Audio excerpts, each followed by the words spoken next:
अरे वाह वाह मिसेस मेजर हसन, क्या बात है। वैसे ना बिल्कुल सही मैच है दोनों का, नहीं? याद है हॉस्टल में भी कैसे रोब और दबदबा हुआ करता था मैडम का। I do remember that. वैसे मजाल है भाई, इसको किसी भी चीज़ से डर लगता हो। पर अब लगता है डर। तुम्हें डर लगता है? इसे डर लगता है? इम्पॉसिबल।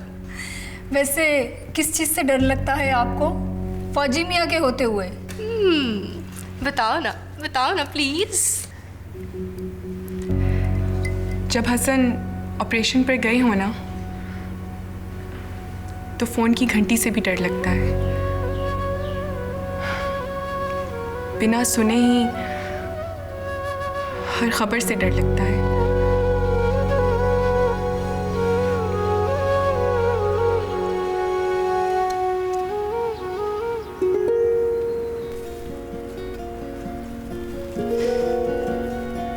चलो इसी बहाने हमें डरपोक कहने वाली की खुद डर से मुलाकात तो हो गई।